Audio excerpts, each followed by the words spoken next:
Welcome to the lecture 5 of ARC 231. Today we are going to talk about the second part of evolution of urban planning, and it has this is one part, and secondly we will also talk about typology of plans. To begin with second part of evolution of urban planning, the topic is transect. Transect is a concept brought into the light by architect Andres Duni. He is talking about the walk transact, basically starting from the natural zone to specific spatial district zone, which is called the CBD, Central Business District. So the idea of having this transit walk was, the missing middle. There is a city and there is a suburban areas. So in between, architect Andres Duni realized that there is something is missing, which is called he coined as a missing middle. So stitch those missing middle, he wanted to see the dense urban mixed use zone with a more efficient transport network, more human skill development. So he thought about visualizing tools to divide landscapes into multiple use or categorization systems. So to do that, a series of zones from natural formation to dense urban core. So there has to be different zones, large areas dedicated to a single purpose zoning, access to road, decrease necessity of long distance travel. That means human skill development is more encouraged here rather than very segregated or scattered development. Incorporate a variety of residential commercial spaces in a neighborhood, which is very mixed use zone, creating a mixed use zone within the neighborhood, promoting growth in certain areas and need multiple municipal laws and design bylaws. So this was the kind of idea of new urbanist movement, and the idea can be translated through this transact. Secondly, it is important to know the setback principles, and it's a groundbreaking thing whenever we still practice these setback principles in our city making process. Setback is typically shown in this picture. For example, if your adjacent road is 100 feet wide, then the typical example would be 1.5 times district. That means you are allowed to build 150 high buildings. Then it will go beyond, based on the idea of having daylight reaching in the street, and neighbors are accessing all the public goods based on the equity share. So with this we have this building construction rule, and under this rule we are already have some standards. For example, for 2 kata plot, there is a rear setback of 1 meter and side setback is zero point 0.8 meter. So this is kind of a rule to give access to the public good to the common citizens. For example, everybody will have the common share of public goods. For example, light, ventilation, access to public space, and all these things. And nobody is hampering other people's right of having the equitable share of on the public spaces.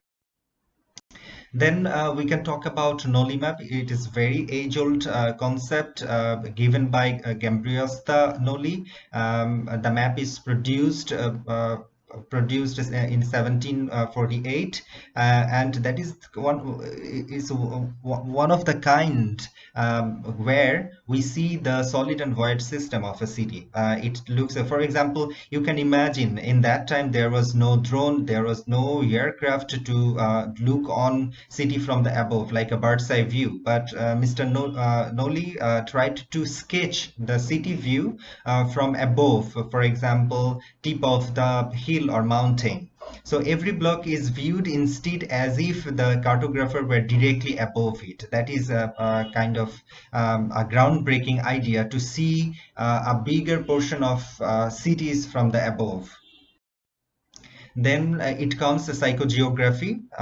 This concept is given by Kevin Lynch. Uh, we call them situationist artists and architects from 1950s. They tried to sort that human experience from the cities, experience from the city spaces are important to actualize the memories into place. For example, this is the first time people started thinking about bottom-up citizens' experience and input into the planning process.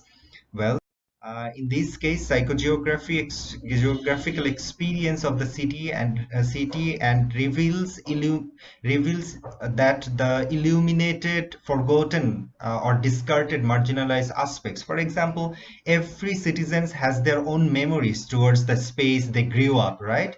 Those memories is kind of a determining factor how the city will be evolved in the future.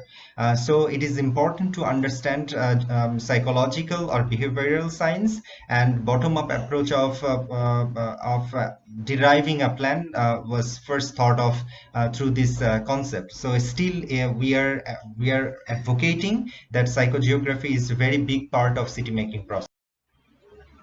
Then the final one is the hockey stick model. Although this is not directly a city model, this model came from a climate scientist, Michael Mann, who illustrates the spike of temperature in northern hemisphere since the beginning of industrial revolution.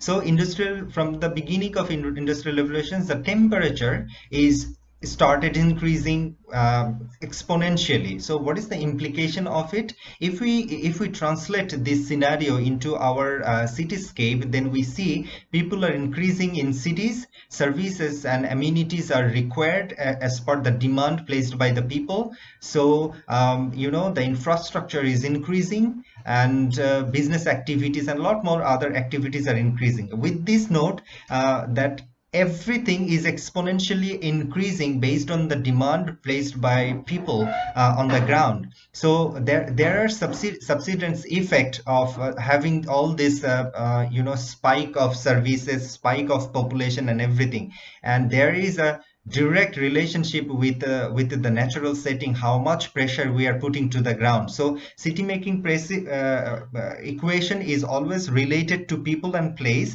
and the comfort and functionality of the space. So if we want to make our cities more functional, we need to think about the carrying capacity of the city, how much we can give access to services to the people, how much people we can cater, how much services we can provide for the citizens. So this is something we need to sort out, and this hockey stick model is kind of giving us the idea how to think about all the emerging issues putting into place, and how to solve those problems based on the demand and capacity of resources. Now, the second part of the lecture is about a typology of the plan. So a city has street patterns, a city has building patterns, city has plot patterns. So if we apparently see different forms of the city, basically we see street patterns is kind of an artery of the city. Plots are subdivided for construction, building construction. Then to guide those elements, we need to have some specific plans. So the bigger one, we call them master plan, is a kind of a city scale plan, which is kind of a dynamic long-term planning document that provides conceptual layout of guide future growth and development, right? So master plan is about making connections between buildings, social settings and the surroundings of our infrastructure. So role of master plan is kind of a developing the phase and implementation schedule, how it should be developed over the time. It acts as a framework for regeneration and attract private sector to invest. Then it is also important to conceptualize and shape the three-dimensional urban environment, so the setting of the urban environment. Then it is important to define the public, semi-public, or semi-private or private spaces, and what are the public amenities it needs to be linked to. So master plan can sort these things out. Then determine the mixed use and the physical relationship with the different infrastructures, engage the local community and how they are can be part of the building process, city making process. So we have different city development authority, for example, Rajuk, CDA, KDA, RDA. So they and different Pौrasabhas, they have this legislation to prepare master plan concerning their respective city. Then we do have the structure plan, which is a strategic planning document. It is also a long-term planning document, but a statutory framework, which is basically translate what is written in the master plan in a little bit more grounded way. So in structure plan, we can talk about transport, infrastructure. We can talk about terminals, conservation areas, protected areas, and all this. So it is a little more specific than the master plan, and it includes the zoning plan, and there is a master plan, structure plan. Then the last tier is the detail area plan, which is more specific than the structure, even the structure plan. So it translates the structure plan in a very detailed manner. For example, what are the basic services and infrastructure we're thinking of in our structure plan can be shown specifically within the neighborhood in detail area plan. Create congenial environment to promote economic activities. What are the things we can do to promote economic activities? Improve drainage system of the areas, protect floods. So every detail of a cityscape can be interpreted through this detailed area plan. And eventually, we do have another plan is called the action plan. Whenever there is an emergency, we need to do or sort something out in an urgent basis, then we can take the support of an action planning system. And the methodology and practice of action planning is to make urban planners more responsive to the local urban problems, and it is more effective, to guide the urban development process and living conditions in an urban area. In this last lecture, last slide, we would like to talk a bit about city trajectories. So how city develops through starting from the hamlet to a city. A mega city needs to have more than 10 million peoples. Urban centers can refer to some towns, cities, or suburbs.